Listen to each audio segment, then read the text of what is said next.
Hey everyone, thanks for joining. Today I'm speaking with James Esses. James was a psychotherapy student and he ran afoul of the trans lobby when he made some gender critical comments and then he was expelled from his program. Hey James, thank you for coming on. Pleasure. Thanks for having me. Yeah, so I gave a very rough, brief summary there, but so I first heard about you a few months back, I guess. Probably have the timing a little off because of COVID lockdowns. I'm not sure what day it is anymore, but it was about a few months back that I read about your story. If you wouldn't mind going into it in a little bit, like, your background, how it happened, and then we can just go from there.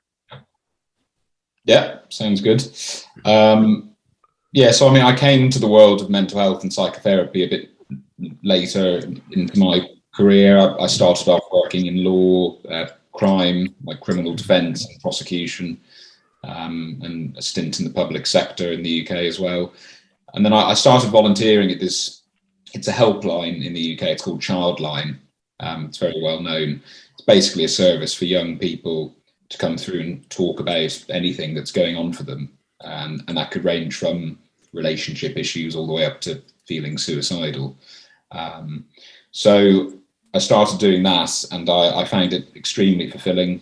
I really appreciated being able to listen and hopefully as a result help these young people. And I decided I wanted to do this for the rest of my life. So I decided to do a transition of my own into this vocation. So I did a foundation certificate and then I signed up to a master's program, 5-year master's program in psychotherapy.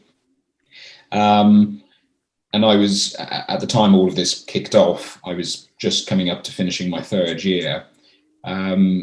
And I was really progressing along it. I'd just been signed off to set up a private practice. So imminently I was going to be seeing paid clients and trying to build up a kind of client base that would enable me, hopefully in the not too distant future, to basically leave my job in the public sector and do this full time.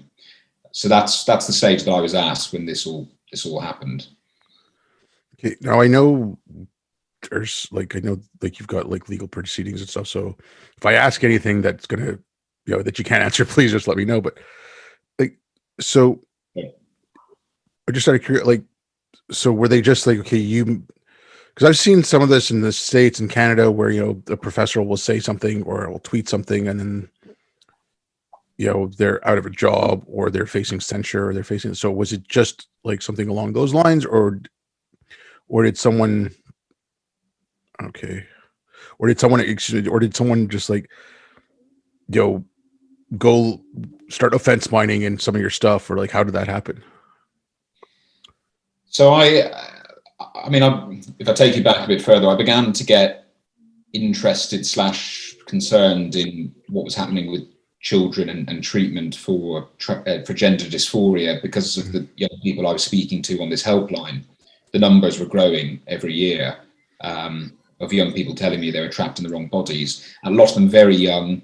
A lot of them couldn't really define themselves what puberty or trans or sex or gender meant. So I decided to do a lot of reading of various research papers and literature on this issue. And I became more and more concerned about what I was finding in terms of young people potentially being kind of affirmed down a path of transitioning that they might not be able to get off.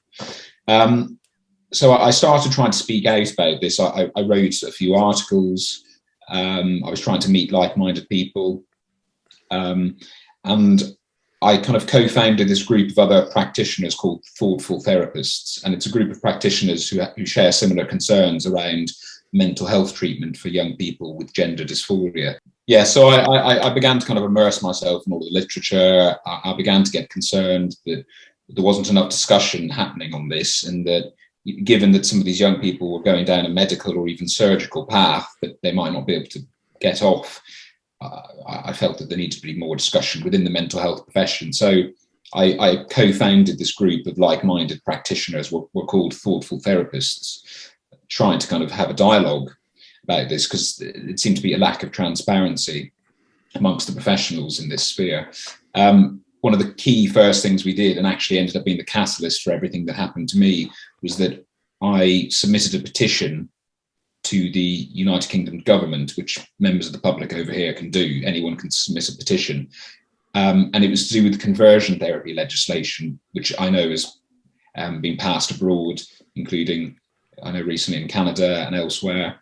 There were concerns that the language might be so vague and ambiguous and lacking in nuance that it could potentially criminalize therapists who didn't simply affirm young people down a path of transitioning. So this petition was very simple, and it said conversion therapy in the strict sense is abhorrent, and this ban is the right thing to do, but we must safeguard explorative therapy for children. That's what it was asking the government to do. I got 10,000 plus signatures, which meant that the government had to respond to us, which they did.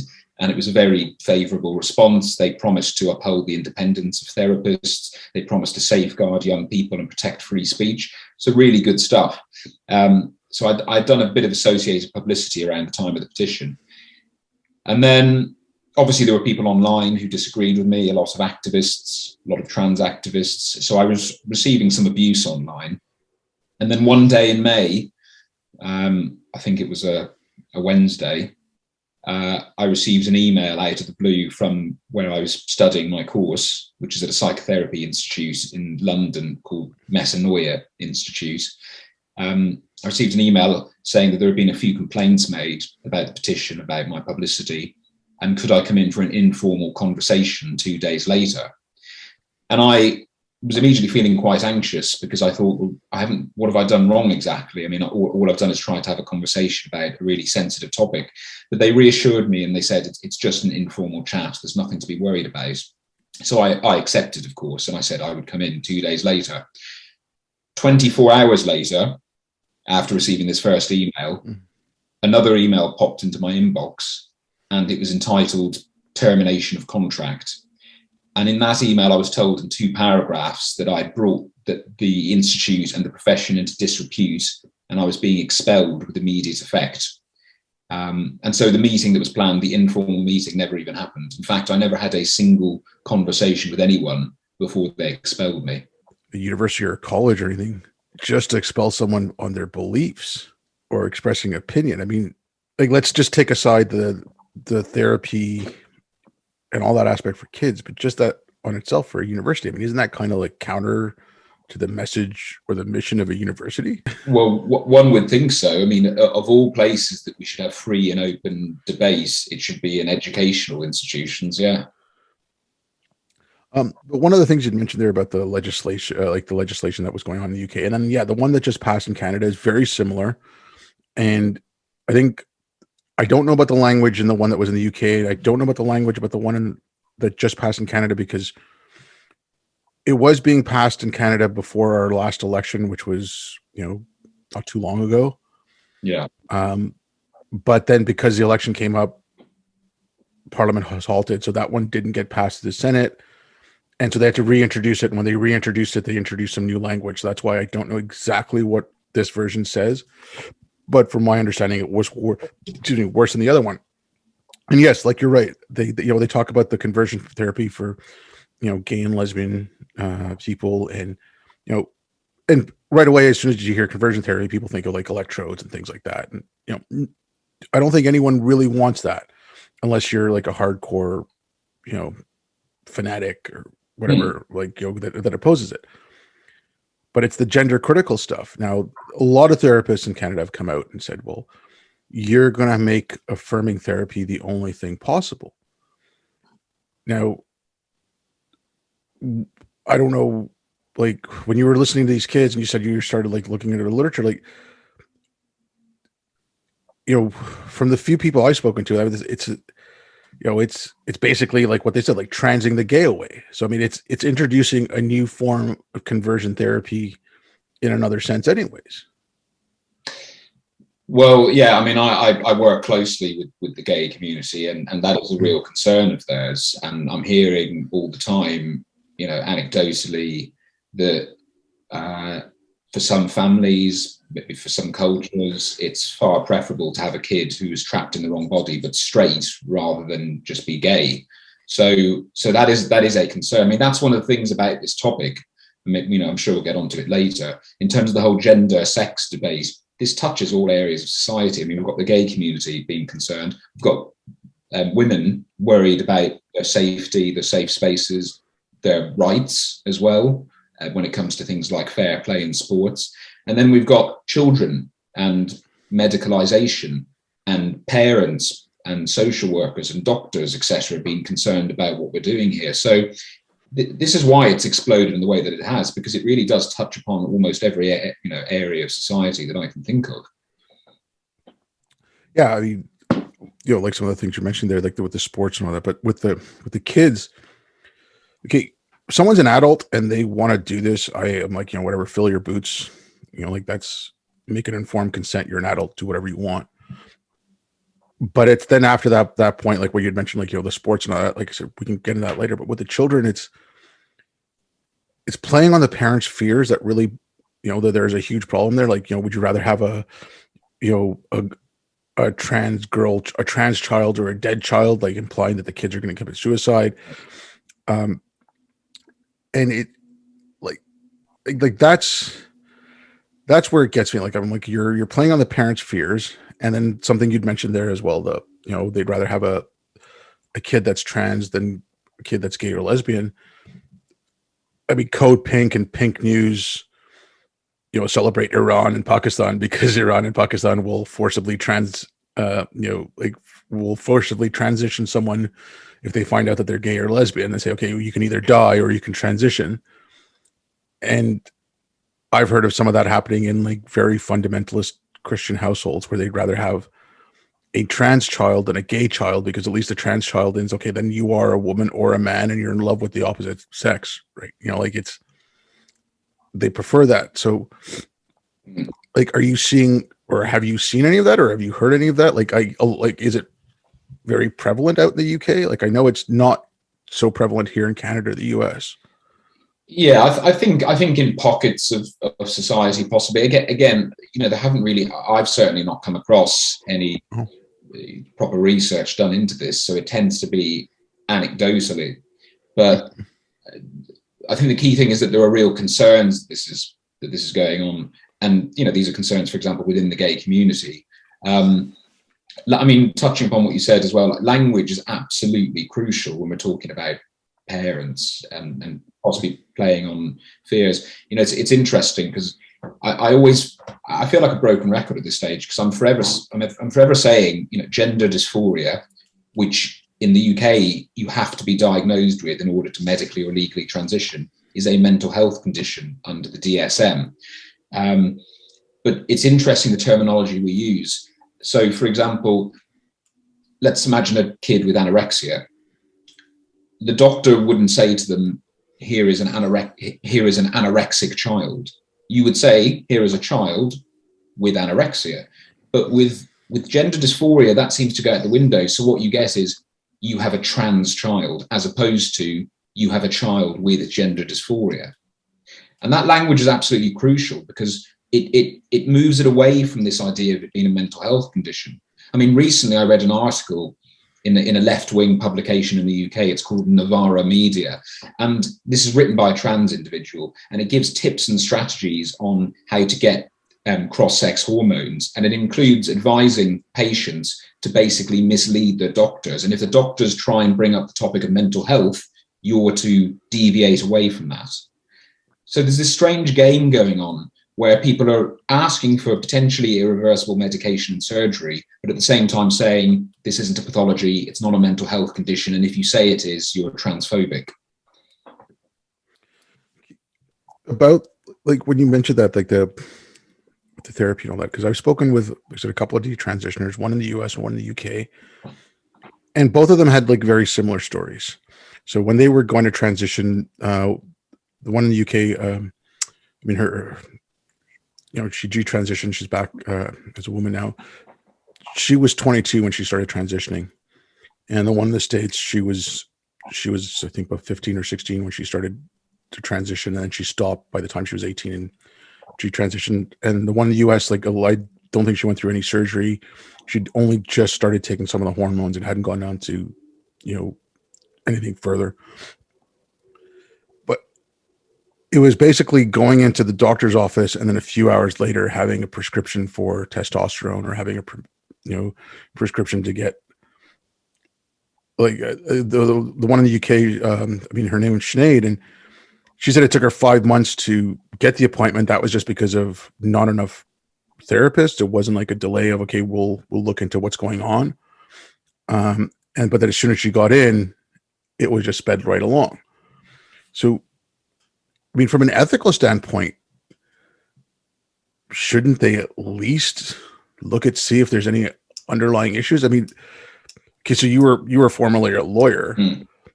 I just think about all the lawsuits they had with the repressed memories and the satanic worship stuff and the psychology, like in like the psychology and psychiatric professions back in like the 80s, I think even the 90s.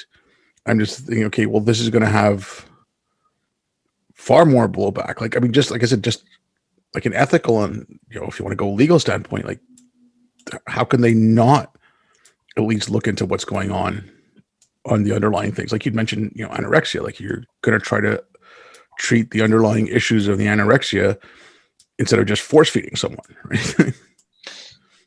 And this is because the language and the narrative has kind of been shifted, which is away from this idea of it being a mental health condition and more that it's just inherently who you are. I'm reading more and more materials, including materials used in schools, which suggest, well, don't even suggest, which simply state that sex, biological sex, is on a spectrum, or state that someone is assigned a sex at birth. So once you go down that line of thinking, then if somebody says they're in the wrong body, as far as they're concerned, that isn't a mental health condition at all. It's just who they are. They're just revealing who they are to the world. So I think that's part of the problem with this. I mean, the legal landscape is still quite fast changing in the UK. There's a few cases that you may have heard of them, Kira Bell. So, which, and originally the High Court said that, under 16s were very unlikely to be able to consent to the type of medication transition that they're taking. That was overturned in the Court of Appeal, and I'm aware that Kira is now trying to seek permission to appeal to the Supreme Court. So things may still change in this landscape. But yes, I've heard the same as you in terms of how once you're in front of the medical professionals, how easy it can be to get the medication. There are very long waiting lists even to get in front of somebody. And I think that's not good. I mean, that doesn't help anyone. So I and many of my colleagues will be calling generally for, much quicker routes to being in front of medical professionals for these young people. But it's about what happens when they're in front of someone. I mean, for example, it isn't mandated that one must try out forms of counselling or therapy before they start on puberty blockers or cross-sex hormones, which, given all of this literature and research, shows that often there's lots of comorbidities when it comes to gender dysphoria, a lot of contributing factors. One might think that might be a sensible route to go down before you start giving people very strong and potentially irreversible medication. Like I said, I kind of focus a lot on the children aspect of this. Because like I said, adults should be allowed to do what they want, within reason. Like, I still think they should get some sort of therapy instead of just, affirmation care and just like, oh, you want to transition, go ahead and transition. But, like, try to solve some of try to see if there are other underlying issues. But I mean, I see some of the stuff that's happening in Canada. There's one lawsuit that I know of. I'd spoken with the lawyer. So there's a little girl in kindergarten. The teacher asked, where on the spectrum are you? So a kindergarten girl's 5 or 6 years old, and he had female at one end, male at the other end, and like a little spectrum in the, and she put herself all the way at female. And the teacher apparently berated her in class. And she comes home, she's all confused. She's kind of like stressed out, and I think she cried in front of her parents about what had happened, and the parents said, okay, well, they took the school to court.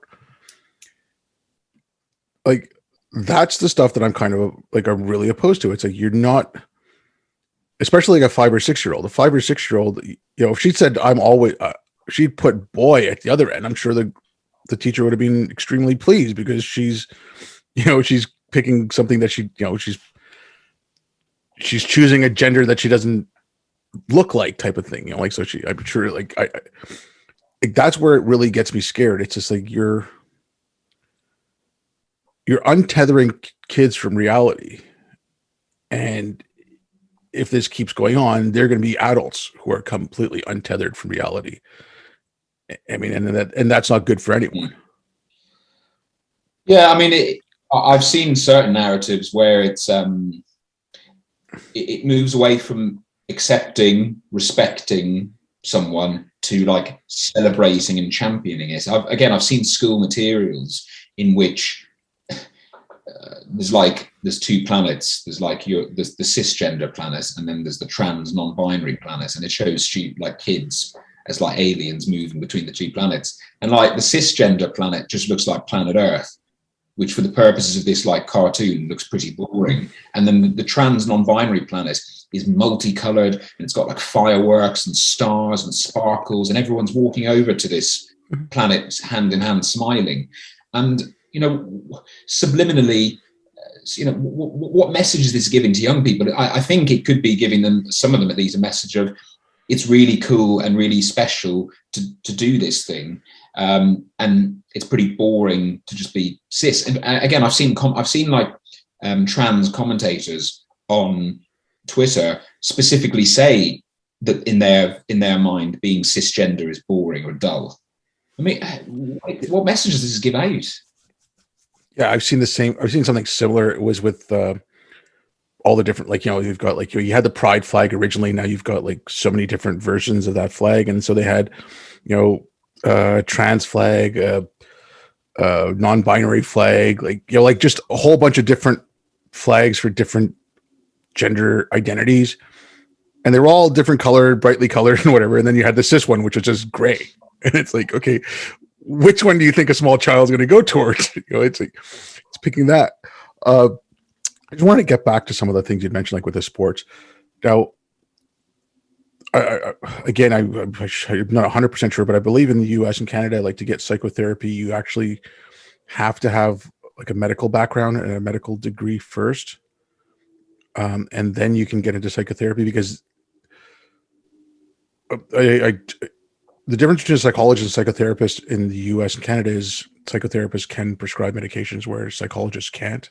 People going to sports, I mean, you have a lot now in the US and Canada especially with the high school, kids sports and stuff like that. You have high school students going into, female, like biologically male students going into female sports and things like that. I don't know if you had like that kind of medical training before, but when you're looking at this stuff, going into sports and they're taking it, like, would you be able to talk about some of like the issues with that? Yeah, I don't have a medical background. I mean, because in the UK, psychotherapy is very much about, it's like counselling, it's like talking therapy, so you don't need to have a medical background. But we can certainly talk about the sports issue. And I've seen recently, new guidelines being put out around, levels of testosterone. Sorry, I don't mean to interrupt. Because I misspoke. It was a difference between psychiatry and psychology. Yes. Yeah. Okay. So sorry about that. I got that mixed up. Okay. Yeah, I've seen guidelines being published around, acceptable levels of testosterone in one's body in order to enable them to compete in female sports, etc. So this seems to be on the increase.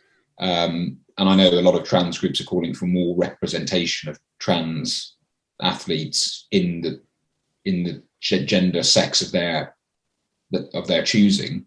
So, and I'm seeing a lot of female sports stars becoming quite anxious about this, actually, in terms of it undermining fair play and fair competition. Yeah, I mean, there's the one now at I can't remember what university it is. Pennsylvania in the U.S. Yeah, the swimmer. Yeah. I mean, it was. I think the last race that was run, or the last race they had, I don't know I guess you don't run a swimming race, but they won by like 48 seconds, which is kind of unheard of. Or is it 48 or 4.8? But even then, 4.8 seconds at that level of competition is huge.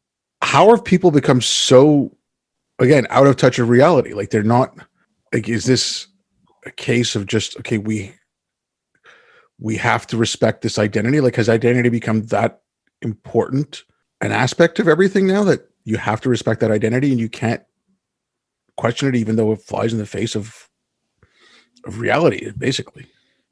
Well, I think we've developed hierarchies of identity and even kind of hierarchies of victimhood, and we play. This is what happens when you engage in this identity politics. You play groups of people off against each other.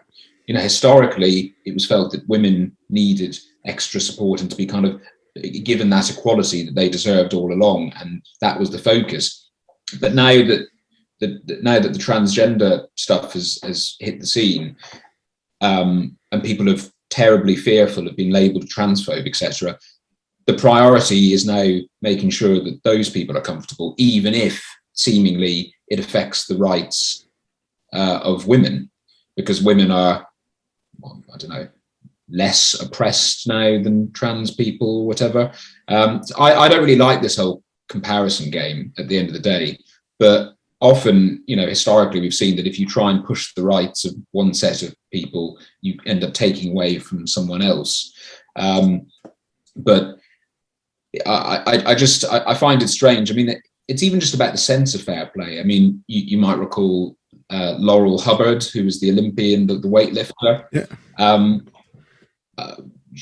She didn't end up doing very well in the competition, and a lot of people said, well, that shows that there's no issue having been a biological male and competing in female sports. But the comeback to that is she was on the team.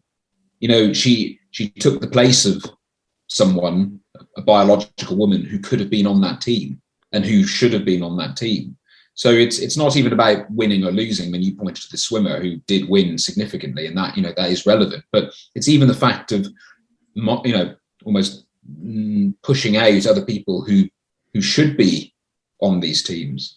But it's difficult to know how to get around it, because I've read some commentary saying we should have men, women, and then everything else, trans or non-binary or whatever. But I don't know how workable that is, and I don't think they would go for it either, because at the end of the day, these people are saying, I am the sex that I say I am, and you must respect that.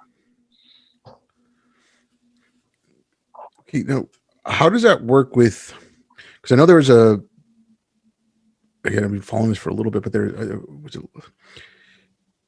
believe it was in 2019, there was those pools out near London where they had I think they were segregated by sex. So you had trans women coming into the women pools, and there's a little bit of a uproar over that. So how does that work with going into women only spaces? Because I mean, again, I can speak more to Canada. There was a rape clinic in Vancouver that was closed because they only wanted to treat biological women, and there's already a lack of rape shelters here to begin with. Is there a legality to that? I mean, I'm just wondering if, okay, as a woman or whatever, it shouldn't, because I think there's also one male only rape clinic in Canada. I could be wrong about that, but if you want to go somewhere, they talk a lot about safe spaces and safety and all that, but if a woman who's being abused wants to go somewhere and avoid men, she should have that right. And just because someone claims to be a woman, that's where, for me, it gets really fuzzy. You're really encroaching on the rights of someone who needs, quote unquote, a safe space. But then you're saying, okay, well, you have to give this person the same rights as you, even though, I mean, they could just be self-ID and look and have done nothing about it. Yeah, we've had a similar thing over here. I think it was up in Scotland that there was the head of a kind of women's refuge, and basically said, for those women who say that they would feel unsafe with someone who's trans in the refuge, they need to kind of question their own morals, which was a very, very strange but quite worrying comment to make for very vulnerable women who need access to this space. I mean, you mentioned self-ID. In the UK, we haven't legalized self-ID. And not on demand. You can obtain something called a gender recognition certificate, in which, in the eyes of the law, you've swapped. But you have to go through quite a long, drawn-out process of that. You have to have lived in the other gender for a number of years. You need to be diagnosed. You need to pay some money, get the certificate. But so although we don't have like kind of legalized self-ID, as it were, we've got a scenario in which, because of toilets, bathrooms, no one's obviously policing this stuff. So people can just kind of go into whatever toilet they want. So I hear quite frequently of trans women going into female toilets. And so you're in a scenario in which women who feel uncomfortable with that or unsafe because of that don't really have much of a say in the matter, because you never quite know who's potentially in there with you. Now, it's important to say this isn't to say, and I've heard this argument being thrown back, this isn't to say that all trans women are predators or are a risk, because that's nonsense. And I don't think we should apply these type of things and kind of try and scaremonger people and apply a broad brush to whole groups of people. But it's more about how it makes the people feel. It's understandable why women, particularly women who have experienced things in the past, would not want biological males or people with male genitalia in their changing rooms, in their toilets. For example, I attended a conference, LGB Alliance conference in London a couple of months ago. And afterwards, there was this kind of podcast that came out by this trans woman in the UK. She kind of went undercover, as she put it. She hid a microphone on her. She was going to expose all these transphobes and bigots. Like, one of the things she ended up doing, because people realized she was a trans woman, and then it sparked off this whole debate and discussion. And one of the things she ended up doing was, before she kind of left the building, she said she wanted to use the toilet. And so she said very loudly and very proudly to anyone who was listening in the foyer, "I'm off to use the female toilets." Now, why is she doing that? Because in my mind, she's doing that to provoke and antagonize people. What is the need for that? Yeah, okay, the toilet thing. Now, before this became a hot button issue, there were trans people and there were trans women who were using women's toilets, and but these were people who had taken steps either medically or cosmetically to pass as female, and they were going in, and as far as I know, there hadn't been any issues. But once the self-ID thing, because the self-ID thing in Canada is you can just ID. I mean, ever since we had Bill C-16 pass in 2016, and that just allowed people to self-ID, and that's when we had the famous case of Jessica Yaniv, who was suing 15 spas because they wouldn't shave her balls because she wanted a bikini wax, and it's like, well, you've got balls, and these spa technicians aren't trained to give bikini waxes to people with balls. Like, it was just, but yeah, I mean, it was only when that kind of stuff started happening that this became an issue. So like you said, I mean, again, I think most people, okay, you know what? You feel more comfortable, you're trans, and from what I understand, most trans people don't want to bring that much focus onto their genitalia or that kind of attention to themselves anyways. Yeah. They just want to go about their lives living as best as they can, just like everyone else. So again, it was only after like this push of trans ideology and gender theory and queer theory that this really started happening. So is it just a lack of curiosity and some of the fields like the counseling and the psychology and the psychotherapy fields, is it just a lack of curiosity of why there's, I think in Canada, the number's something like 4,000% increase in girls transitioning into men? I mean, is there something like that going on, or is there just?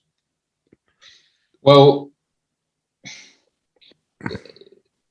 again, we're kind of, the strange thing is, in the mental health professions, in the psychotherapeutic community, there's this move away from seeing it as a mental health condition and kind of move away from pathologizing people. So already the landscape has shifted. Again, also a lot of the people who run organizations or run the movements that kind of govern how therapists must act on these, topics in the UK. A lot of them are either activists on the trans side themselves, or they've been captured, for want of a better phrase. I mean, I think it's a mixture of people too scared to upset anyone, and so don't want their reputation to be damaged, so go along with this stuff. I think it's a combination of people who are trying to do the right thing and respect other people, but aren't quite thinking it through. And then there's some people out there who are pushing an agenda or pushing an ideology. I think it's a combination of all of the above, but it's certainly happened in the therapy profession. I mean, if we go back to my case, it all began because I wanted to have a conversation amongst the community, and I still haven't had that conversation. And our group, Thoughtful Therapists, we've tried to reach out to our governing bodies and ask for meetings and ask for opportunities to submit kind of written papers that we've drafted on this topic. We get ignored or actually blocked. The head of a group called the Coalition Against Conversion Therapy, who basically governs a document that says how therapists must treat gender dysphoria. They blocked our email address when we reached out to them. So we can't even have the conversation in the first place. So it's strange. It's a very strange time to be working in this field. I mean, of all professions, one would think that therapy, which is founded on listening to people, you think they would be willing to have a conversation. Yeah. But again, I mean, like so much of this stuff, and it, get a little far afield here, but like even like some of the race stuff, it all comes from like one kind of root of how you're looking at the world. You're just changing the identity that you're focusing on, but it just cuts out all dialogue. Like it's, Jessica Yaniv is a woman no matter what. And if you dispute the fact that, she's a woman who wants to get her balls shaved, you're an awful person. Now, again, more power to anyone who, an adult or whatever, and like same thing goes for her. But at that point now you're forcing that on other people. And, I mean, I'm just using her case because like we've got it now in Canadian jurisprudence that a bikini wax is something that is given to someone who is biologically female with a biological vulva. I mean, do we really need that in Canadian jurisprudence? Like, shouldn't it just be basic common sense? Like, I'm sorry, I'm not trained to give a bikini wax to someone with testicles, so I can't give it to you. Like, I mean, instead of taking these, like, I think it was 15 women that Jessica took to court and to the Human Rights Tribunal. Like, she had their businesses shut down. I mean, she basically ruined their lives.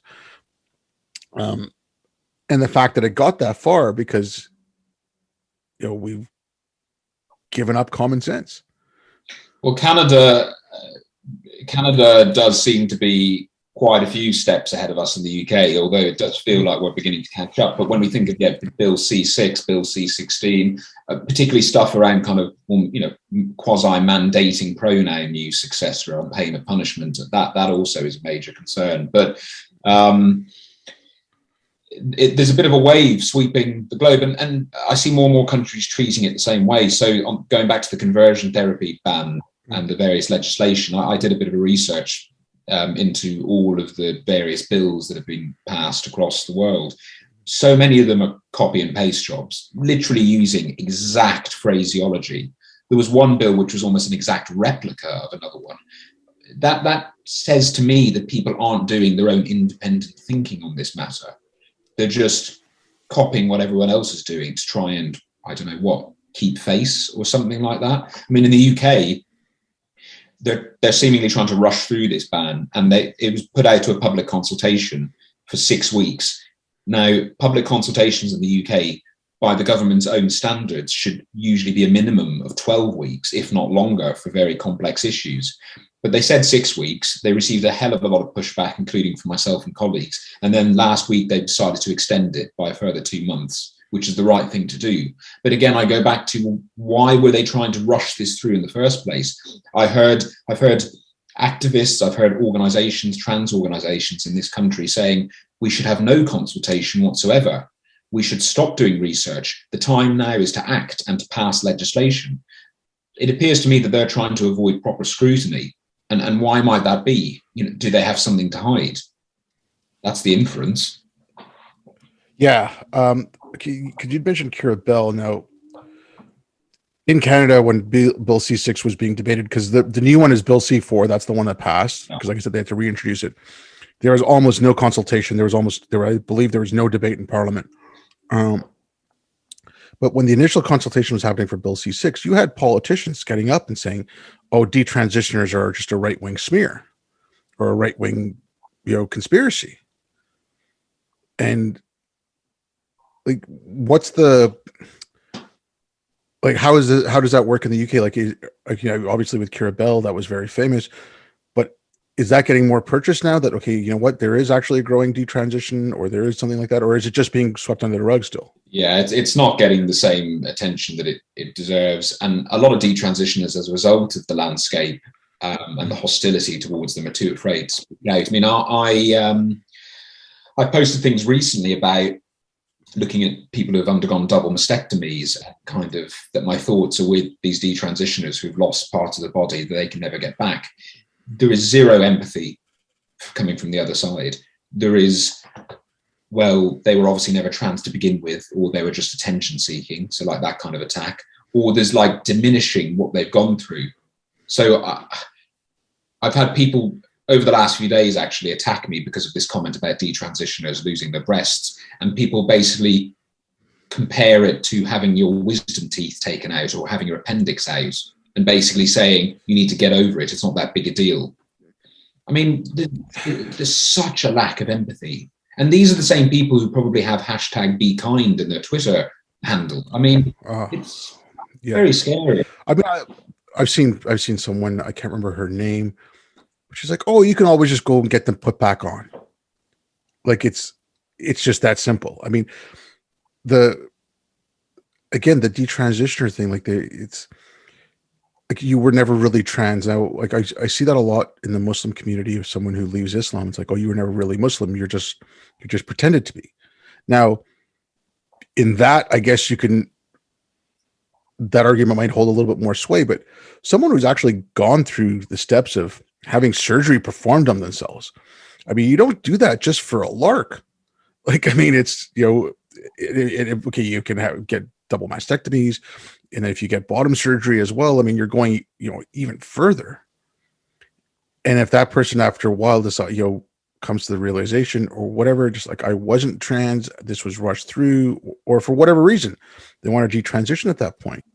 Again, I don't know how that goes through someone's head. Oh, you were just doing that for a lark. Like, I don't think anyone does that just for a lark.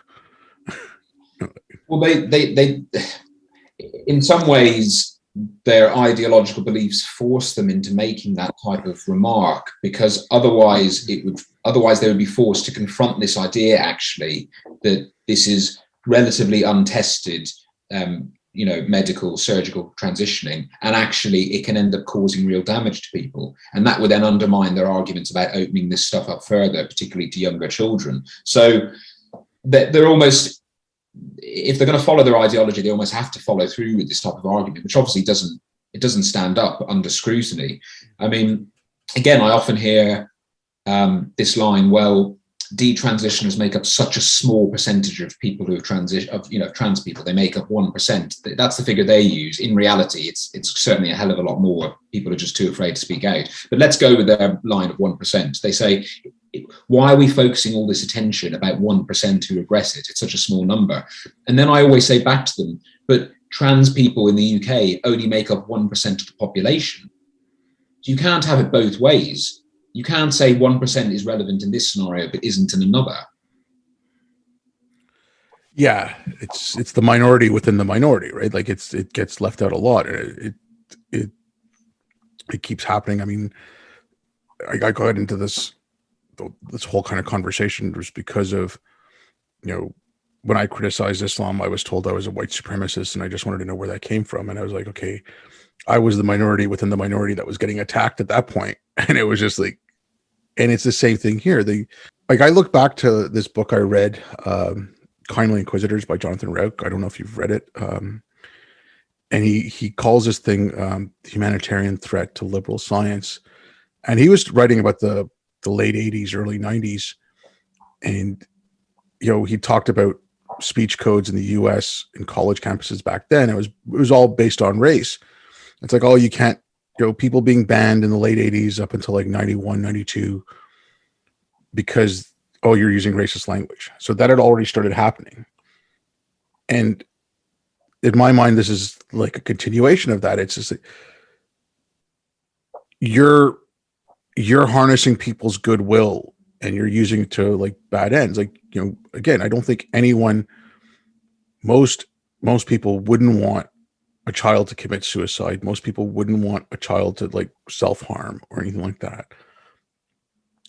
But they would also probably want the child to get therapy or some sort of counseling instead of just going along with, okay, well, then you must be a girl now, we'll just pump you full of drugs.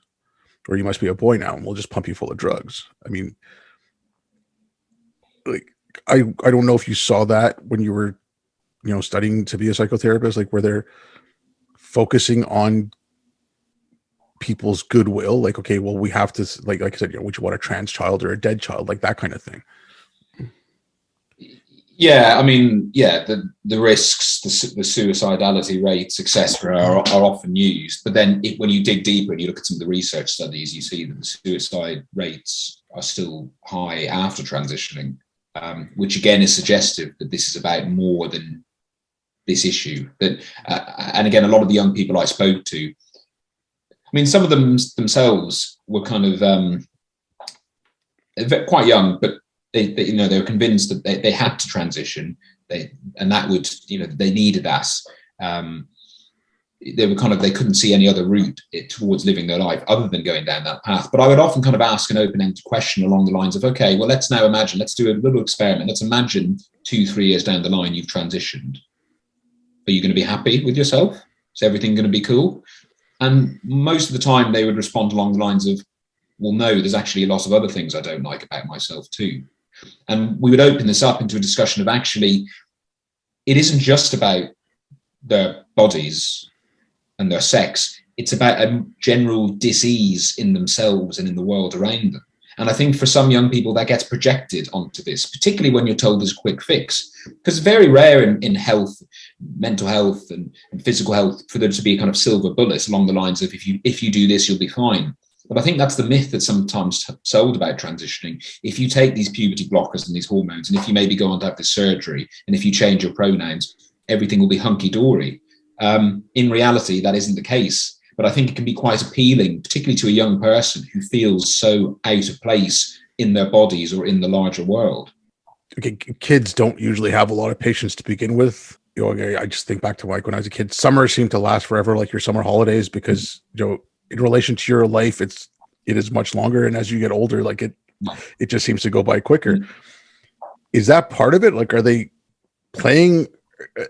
Okay, psychologists, psychotherapy, like psychiatrists, all mental health professions, you're trained to work with people's psyches. Like, so is there some exploitative aspect to that where it's like, okay, these kids are impatient, they want to get things done, this might seem like, is there some of that in there? Like, I obviously, okay, this is each individual person, like each individual therapist, whatever, is different, they're doing it for different reasons. But I'm just curious, like in the governing bodies, or like when you try to get a consensus for a bunch of people, like, is there some aspect of playing on that impatience or playing on that, lack of judgment from the child? Well, I think a lot of the powers that be would view this child as that they know themselves better than anyone else, and therefore it's almost like a kind of consumerism type argument. But they know themselves, they know what they want. It's not our job to stand in the way of it. But actually, if you're conducting ethical therapy and you're upholding your full duties, you don't simply go along with what everyone says in other contexts. You don't simply kind of nod along. That's not what a therapist is there to do. A therapist, of course, should always be respectful and polite, and a therapist shouldn't try and force their own ideology on someone, but they also shouldn't just affirm everything that they hear. Again, if we go back to the example of, let's say body dysmorphia, somebody feels that they are, for whatever reason, extremely ugly. Let's say they feel that they're obese, even though they're not. What is a therapist going to do in that scenario? Are they going to go, well, yes, if you feel that you're obese and ugly, then yes, you are. And maybe, yes, maybe you should have plastic surgery. Of course, they're not going to do that. They're going to take time to explore, okay, well, what is the root cause of these feelings? What else has happened in your life that's contributed towards this? But for people who feel a mismatch between their gender and their biological sex and their genitals, that seems to go out the window. So we don't have a consistent thread in terms of how we treat this in comparison to how we treat other things. I mean, you made an interesting point about the nature of children. You know, puberty, adolescence is a time for children to explore and experiment. I mean, you know, it's pretty cliche that children go through this kind of phase of experimenting, whether it's through like rock music or goth culture or whatever else it might be. And what tends to happen is children rebel, they explore these other cultures, these other ways of being, and then eventually, more often than not, they'll kind of grow out of it, for want of a better phrase. But because we've introduced into the mix like very strong, potentially irreversible medication, it actually doesn't allow for that kind of playful experimentation that they could grow out of, because they're already down a path of medicalization that it's very difficult to get off. But, you know, historically, gender dysphoria was treated, the term was called watchful waiting. And it really was, as it says on the tin, it was just giving it time with some counseling in the mix. And by and large, the stats tend to be around 8 out of 10 young people would just grow out of it, for want of a better phrase. They would just settle into themselves. But I think by introducing puberty blockers at such a young age, we're potentially robbing those children of having the chance to settle into themselves. Yeah. And it's, again, I'm just concerned with the harm that's being done. Look, I don't want to keep you too much longer. But I mean, if you can talk about it, do you, like, going forward with yourself, do you know what's, like, you know, what you're going to be doing, where you're going to be going from here, or where you're, like, you know, what are your plans? Yeah, I mean, it's been a very difficult few months. I kind of feel like my reputation has been trashed. I mean, the same day that I was expelled, my university course that I was on, they went onto Twitter and publicised the expulsion, which I still can't quite get my head around. So it's almost as if my vocation is kind of dead in the water before it even began. I'm still trying to get my head around that. It's also difficult because the reason I chose that course is that I've got a full-time job to pay for the course and to keep a roof over my head. And it was the only course I could find of this type of therapy that ran on weekends. So it does seem for the moment as if this entire thing is on pause. And I am worried about my reputation more generally into the future. So my focus at the moment is on this court case. I'm taking both the institution that I was studying at as well as the accreditation body that kind of oversees the course. I'm taking them both to the employment tribunal on the basis of discrimination against my beliefs on sex and gender and on treatment for gender dysphoria. So, I mean, litigation is a last resort, but in my case, it's the only resort, because as I said, I never even had a conversation with the university about this. But I wouldn't have been able to do it without the generosity and kindness of people both home and abroad in terms of donating to my crowdfunding page, which at last check is almost £80,000, which, I mean, it's incredible. And the messages I receive, it shows just how strong people feel about free speech and about safeguarding children. But I'm basically just waiting for the court date. I've got a preliminary hearing at the start of January, and then a trial date will be set. But I've been told by my legal team that it could be end of 22, possibly even 23 before we get a trial. God. Yeah, well, the legal system even here just moves so slowly with some of these things. Yeah. I was saying, I don't want to keep you too much longer. If you want to let people know where they can get a hold of you, like your crowdfunding link, whatever, I'll put it in the description. But go ahead. Yeah, thanks. My Twitter platform is kind of where I post most of my thoughts these days. I tend to post quite a bit, mostly on this topic, but I do branch out other things. So yeah, Twitter, it's just my name, James Esses, you can find me. And then, yeah, if you can post the link to the crowdfunding page, and there's also a link to that in my bio on Twitter. But the crowdfunding page gives all the details of the case, and I post regular updates and progress as we go along. Also, I have my email address on my Twitter profile. So, and I appreciate people reaching out to me. So if anyone wants to reach out to me, either to tell me about their own personal experience of this, or to just have a dialogue or ask a question about this, I'm always happy to speak to people. Again, thanks so very much for coming on. It was great talking to you, and good luck. Hopefully, hopefully you can get this sorted out. I hope so. Thanks for having me. And thanks everyone for listening.